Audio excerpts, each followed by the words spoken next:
Our featured speaker today is a good friend of not just Houston Oasis, but the Oasis movement. He's active participant at Kansas City Oasis. He's one of the best known speakers in the free thought world, author of The God Virus, Sex and God, both of which are excellent books, highly recommended. On top of all that, Darrel's just a tremendous human being. I feel lucky to have him as a friend. He is really helping to kind of spread the Oasis concept all around the country as well. Always good to have him with us. Just give a warm welcome to our good friend, Darrel Ray. You want to get the Duggars up there for sure. I'm going to move this out of the way because I like to walk around a bit, guys. I'm a preacher at heart, I guess. Anyway, we're going to talk about the Duggars. But before we do, I have to let you know that I am from Kansas City, the home of the world champion, Kansas City Royals. And you know the second best team in baseball? The Houston Astros. Yeah, you're the only ones that gave us a run for our money there. So, okay, moving right along. I am the chairman of the board of Recovering from Religion, and if you haven't heard about us, please go look us up because you probably know somebody who could use us or we could help. And our biggest initiative right now is the Hotline Project. And if you know somebody that's going through a faith crisis, you can direct them to this hotline. We're open 24 hours a day on the weekends and every evening of the week.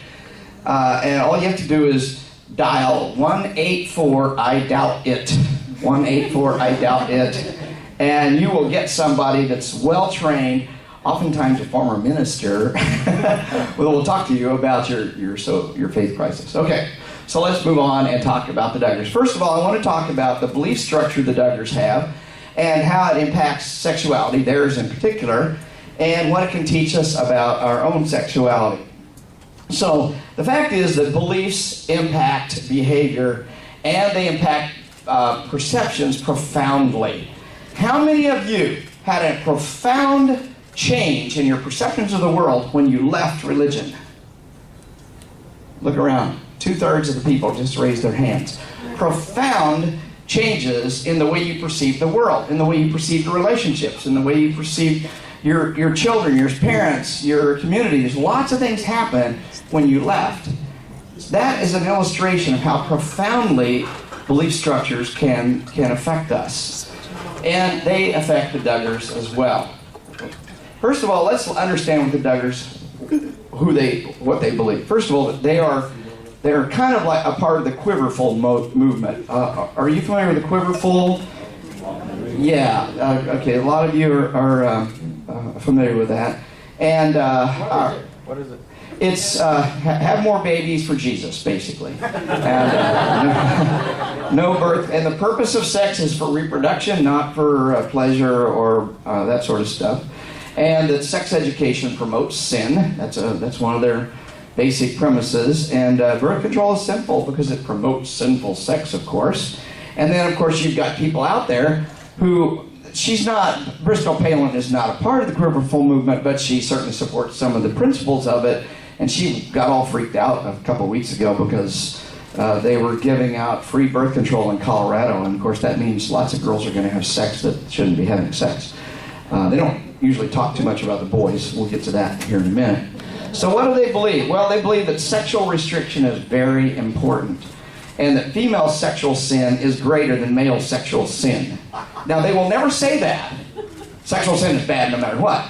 But if you look the way they treat people, they treat women much worse for their sexual sin than they treat the men. And they have a theory of human behavior that's based on biblical notions of psychology. They believe in Satan and hell and angels and Holy Spirit, and all that stuff is real to them. It's as real as you know, the colors on the wall in this room. They're very real to them. And the fact is that they do have a psychology. Now, when we think of psychology, we think of science, and we think of, you know, your Psychology 101 course and all that sort of stuff. But there is a psychology to biblical belief. It is not based on science. But I think we need to respect this notion that they have a psychology. And part of that psychology is that Satan resides in your brain, and you got to keep him at bay and stuff like that. They believe in eternal damnation, that the stakes are really, really high if you stray from the straight and narrow. And they think sexual purity is a really important component of club membership. And I want to repeat that, club membership. That will be an important component as we get farther into this talk. You can't belong to the club if you're not sexually pure. Now, if you do happen to stray, as our friend Bristol Palin did, you can get back in. We'll talk about how to get back in. But sexual purity is really important. And, of course, most important in the patriarchal system that they believe in is that males own the females. Now, again, they would never say that. Jim Bob Duggar would never say he owns Michelle. But that's really the way the behavior looks when you look at the way he treats her. So let's get into our good friend Josh Duggar, who was the former executive director of the Family Research Council. And this is his wife. And Josh is out there telling everybody you should not screw anybody you shouldn't be screwing. And abstinence only is the right way to go. And he has 3 kids, and his wife is pregnant with a 4th one, I think. When it all broke that he was doing funny things, like abusing all of his 3 of his sisters, 4 of his sisters, and some other girl while he was a teenager. So when he was 14, 15 years old, he was doing this, and he was caught by his family.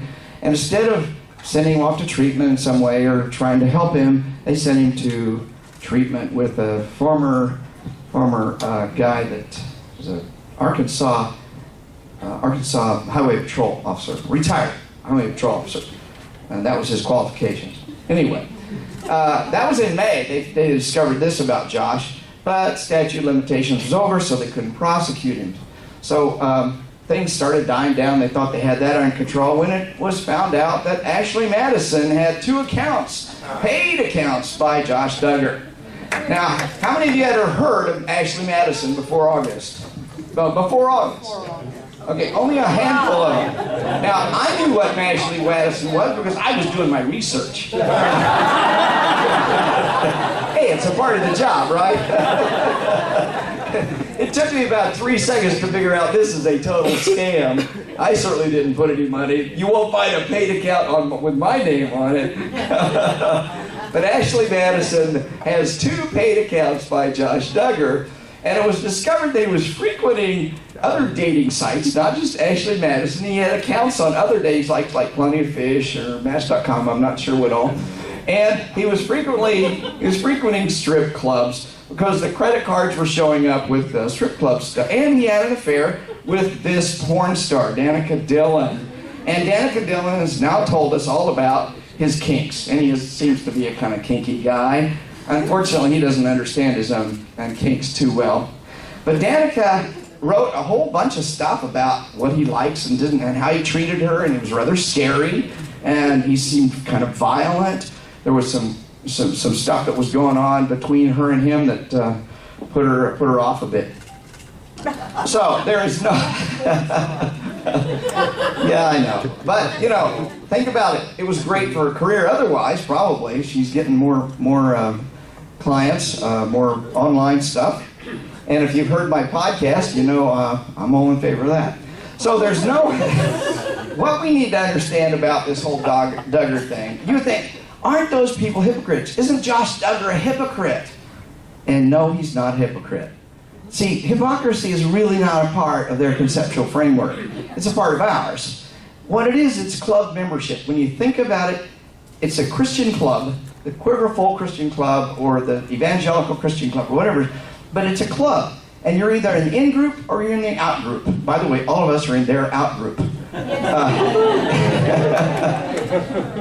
And if you violate one of their really important sexual sins, like having sex with a stripper, or using pornography, or masturbating, or whatever they think is wrong, then you get put outside of the club. And you have to get back into the club. You have to get your forgiveness ticket punched. If you get your forgiveness ticket punched, then you can get back in. And that's why we see people like Ted Haggard, who screws a male prostitute. Takes him about 2 years of praying and Jesus and Bible study before he's back starting his own church again in Colorado Springs. It only took him 2 years to get back in. The more powerful you are in the system, the easier it is to get, the quicker you'll get back in, because those people bring a lot of money and people into the movement, so you can't afford to leave them out in the cold too long. Get them back in. But within this framework of the Duggars, we see a whole network of abuse. It's not just Josh Duggar abusing his sisters, or, I don't consider being on Ashley Madison abuse. You're a fool, but you're not an abuser just by being on Ashley Madison.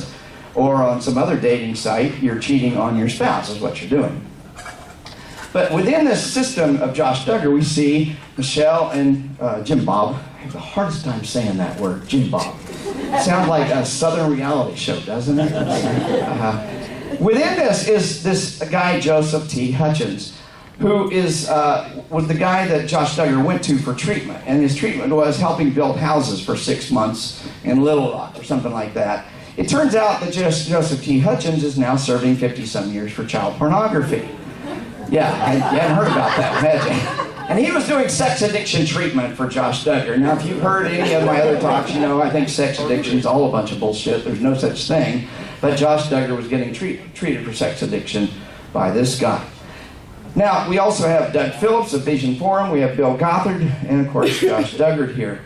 Our friend, this is the former state trooper that Josh Duggar got treatment with, who's up on child porn charges now. And here's Doug Phillips of Vision Forum, one of the most powerful voices in the evangelical movement. It turns out he's had a long-term relationship with his children's nanny. And during that time period, he kept telling, when my wife dies, I will marry you. Jesus means for us to be together. Of course, he's fucking her the whole time. As a result of this revelation, he's now resigned from the organization that he himself founded. But he had clearly started an inappropriate relationship and was grooming this nanny when she was still like 15 years old. Yeah, and look at this guy, Bill Gothard, the god of homeschooling, who happens to have never been married, doesn't have children of his own, and runs a homeschooling institute where they create almost all the materials. These fundamentalist, queerful homeschoolers use his materials. And they don't send their kids to school, they use his, of course, creationist materials and all that sort of stuff. But Bill Gothard, people noticed that Bill always had very young, very pretty interns around the office all the time. So it turns out that Bill was diddling some of those interns, and as a result, Bill Gothard is no longer the head of the organization that he himself founded. Do you see a pattern here? And I know it's hard to see, but I'm going to point it out to you if you can't see it yourself. All right. So they have this fundamentalist evangelical Christian mindset or belief structure has these beliefs that you are broken from birth. This is their psychology. This is their beliefs. Your body is your mortal enemy. And you hear that, I'm struggling against masturbating. I'm struggling against looking at other women as sex objects. And I can't hardly control myself. When I go to the movies, I see women, they're half naked and it tempts me and all that sort of stuff.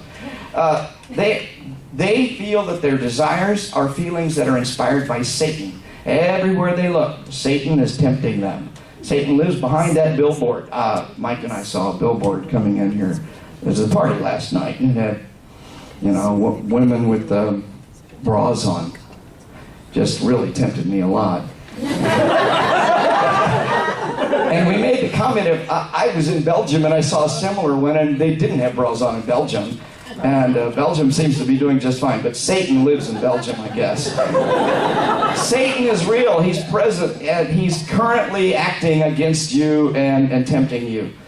Your afterlife is deeply dependent upon the purity of your thoughts, and that males are superior to females, and that females are the temptresses, and they're the most unclean. You women, you guys, you were really born broken. Men were only half broken. Women were all broken. I mean, that's really the way they look at sexual relationships and the genders.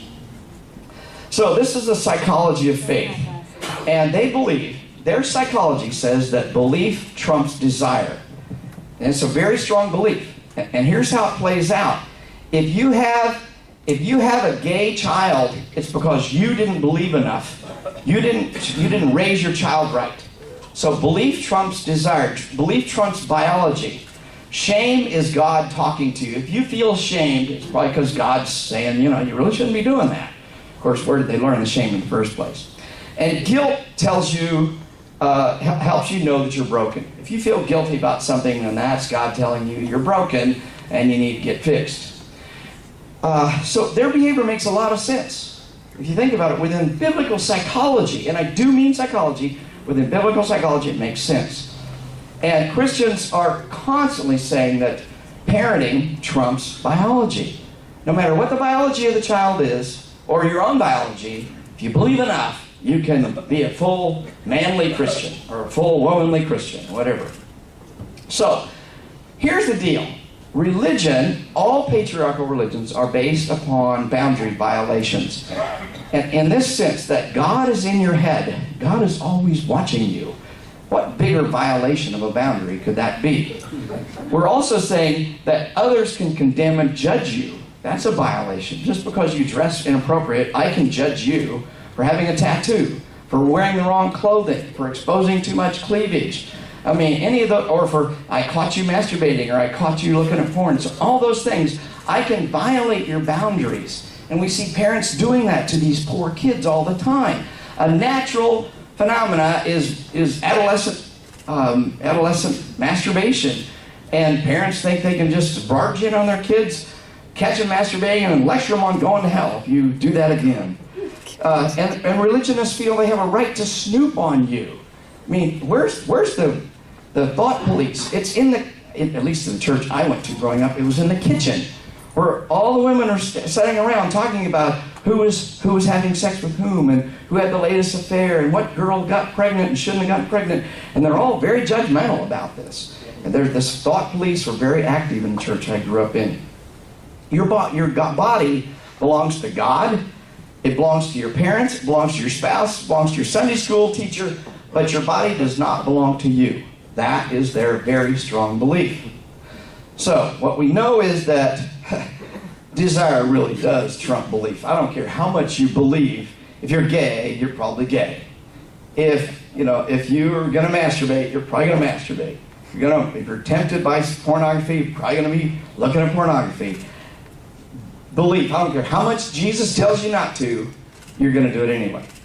If you've seen my talk on sex and secularism, what 14,000 secularists told us about their sex lives, what we learned from that research was the religionists are jacking off just as much as the non-religionists are. There's no difference between them. So, here's the deal. Trouble is coming for the Duggars, and I'm going to make a prediction. You know the James Randi Challenge. You know about James Randi Challenge?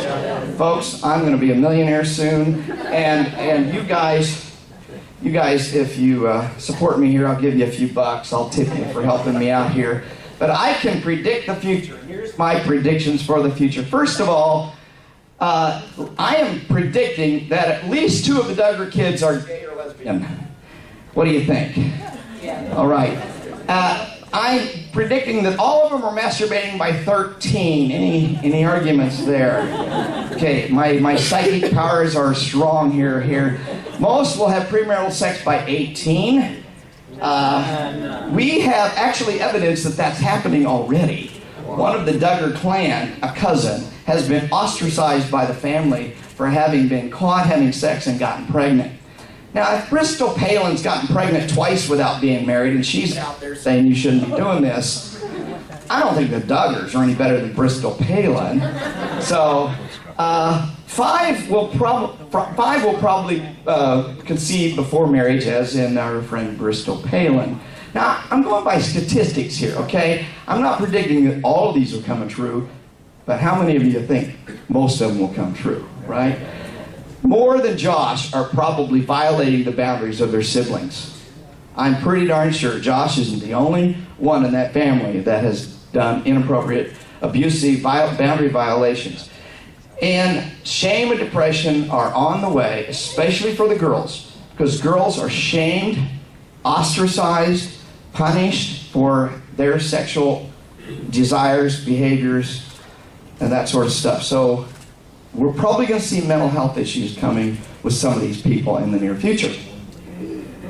So, Josh Duggar, and this is an important thing for us to kind of understand. Josh Duggar and his whole family are really victims. They're victims of the God virus. They are infected. And remember when I asked you right off the bat, how many of you experienced a profound change in your perception when you left religion? Well, they're infected with a God virus that has controls. It's like having very, very strong glasses, red glasses on, and all they can see is the red color coming into their eyes that this his belief system lets them see. They can't see other colors. They can't see other things and nuances. So I think we need to have a little compassion here. It's easy to laugh at the Duggars from our perspective, but I see them as victims, and I think there's opportunity to be somewhat compassionate of what's going on there. It causes a lot of unnecessary pain. You think of the pain, especially the women in that family are going through, that whoever they are is denied. They have to deny who they are. They have to deny their sexuality and their individuality, because there are aspects of their individuality they certainly could not show, or they would be ostracized by their family and by their entire community. It causes a lot of self-hate. How many of these kids go to bed every night hating themselves because they masturbated? You know, I just had to get relief. I got relief. Now I have to pray to Jesus. And I just hope Jesus forgives me, because if I don't, he doesn't, I'm going to hell tonight if I don't wake up, if I'm dead.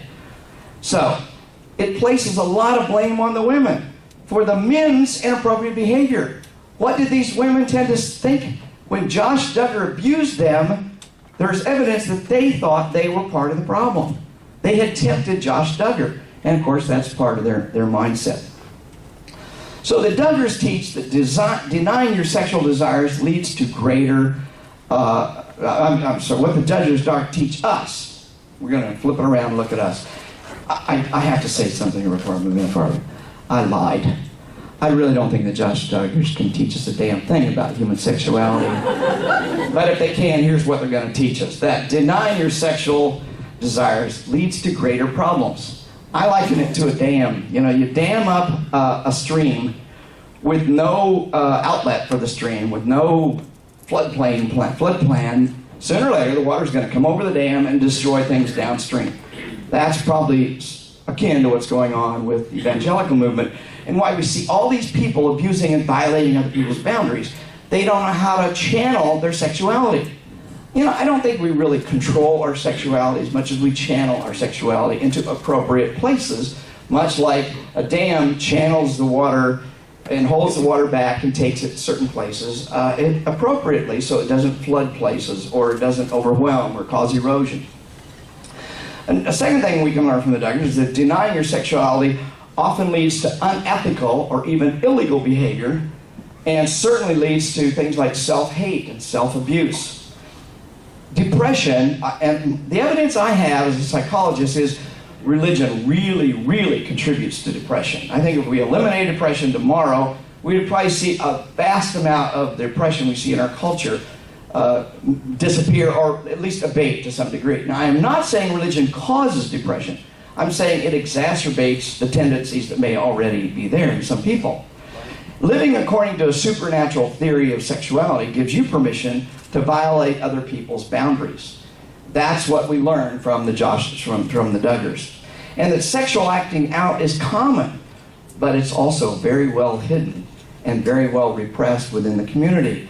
Josh Duggar his family knew damn good and well what he was doing, but they hid it. They hid it from the authorities, they hid it from the rest of the family, they sent him off, and that sort of stuff. So, if you bottle it up, it's going to come out somewhere else.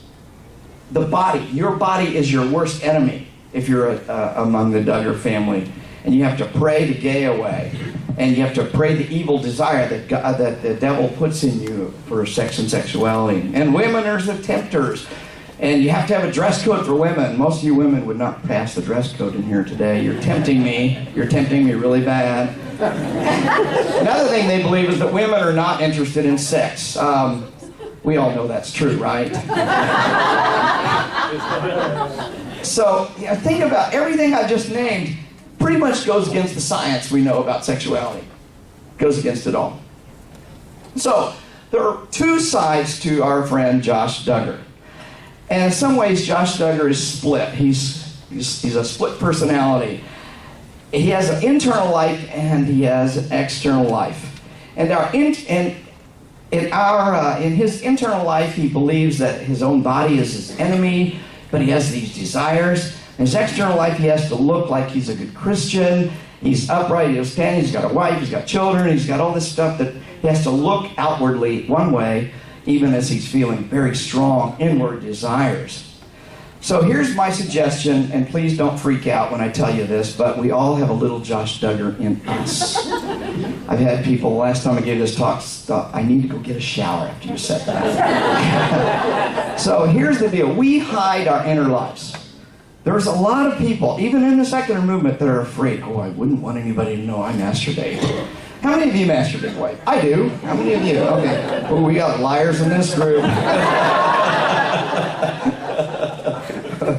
We deny our inner desires, even as they're very strong inside. We fear that others might discover us. I wouldn't want anybody to know I watch internet porn, though most of us probably have and do. We judge others when they reveal their desire to us.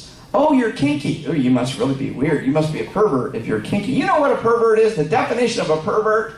A pervert is anybody who's having more and better sex than you are. So we see this coming out when we hear slut shaming, when we hear people being shamed for being natural and normal, expressing their desires, expressing their kinks. You know, there's nothing wrong with being kinky as long as you're not trying to force somebody else, force your kink onto somebody else. I mean, it's all ethical and legal if you're involved with somebody and you've got consensual sexuality there. So we have this Josh Duggar in us. We may feel shame. Good evidence that you've got a Josh Duggar in you is if you feel shame about talking to your partner about your inner desires. Now, I'm not saying your partner has to participate, but if you can't even tell your partner, the most intimate, important person in your life, the kind of internal dialogue you've got around your sexuality, that says something. It says you got Josh Duggar in you. If you feel good, if you feel guilt about your own desire, where'd you learn that guilt? You know, you can have all sorts of fantasies. You don't have to act on them. But if you feel guilty about something you haven't even acted on, that's kind of strange. Inability to name our desire and express it ethically. If you can't express your desire ethically, yeah, there's a problem too. Josh Duggar can't express his desire ethically. Hence, he cheats on his wife. He has violent sex with a porn star and scares the crap out of her. So that's not ethical. That's not consensual. So you may also be experiencing self-hate or self-loathing or shame or guilt. You may feel body shame. And I see this a lot in our community. Body shame. Let me give you a clue here, folks. It's the body you have right now, that's the only one you're going to get. If you don't love your body, if you don't take care of your body, you're not going to get another one. There's no afterlife. There's no Jesus going to resurrect you and give you another body someday. So what we need to learn as secularists is to take care of ourselves. Enjoy our body, not be ashamed, not feel guilt. And I find that to be difficult for some people in our community. Part of the reason I'm standing up here talking is I want us to get over this shame and guilt that pervades this religious culture around us. So, secular or religious sexuality, which is it? Are you a Catholic sexual or are you a secular sexual? Are you a Baptist sexual or are you a secular sexual? Have you gotten rid of the sexual ideas that you were raised with? The Duggar behavior makes sense a lot within their framework. It makes no sense within the secular framework. So, here's our beliefs, or what I would assume you believe to some degree, that we are born whole. We're not broken. We have the right to bodily integrity, unlike the Duggars. They don't think their children do. We establish our own boundaries, and we have the right to those boundaries. We focus on ethical sexual and we celebrate our sexuality, and we celebrate the sexuality of others without judgment. Okay, I'm getting ready to show you the porn part of this. Did Mike tell you there'd be pornography here today? Okay, here's the porn part. Do these turn you on or turn you off?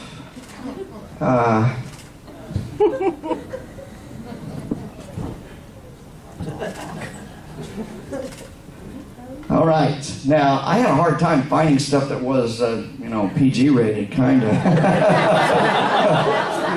But what I'm saying is if you are bothered by this, I'm not saying you should, you want to go out and tie somebody up or get tied up or get your butt spanked or whatever. That's irrelevant to me. What's relevant to me is, can you see these things without being bothered? Maybe they turn you on a little bit. But do you find yourself judging? Do you find yourself jumping in and saying, ooh, ooh, ooh, and to turn me off? Well, it may not turn you on, but if you jump into judgment about these kinds of things, it says something about having a little Josh Duggar in you. I think Oasis is brilliant. I love it. I've been supportive of everything ever since Mike started. In fact, I knew Mike before Mike knew Mike. No, I mean, I knew Mike. Yeah, we go way, way back, but long before Oasis, and I just loved what his vision is for Oasis. But Oasis is a great place that you can come and you can explore and you can ask dumb questions and you can find people to answer your questions in a respectful way. I think that's the beauty of Oasis. Is I think we're all growing. I learned things from my fellow Oasans in Kansas City. And I see people saying, help me think about this. I used to believe this when I was a Baptist, but I don't know what to believe now. I don't understand these things. And I want some help. And I find Oasis people are very good at that. So I want you to take some steps today to honor your desire. I want you to learn how to honor your desire, and I want you to learn how to honor other people's desire. And then you can act on that desire in an ethical manner, in a way that respects other people's desire. But until you can honor your desire, you do not have control over that desire. The fact that you deny that desire probably reduces your ability to channel it in a way that makes you a fully functional human being. So, I want you to name your own desire. If you want to name it homosexual or trans or pan or hetero or vanilla or a kinky, swinger, polyamorous, monogamous, I don't care. What I do care is that you name it. And then you live according to that name so that you properly can grow and develop within whatever framework you want to grow in.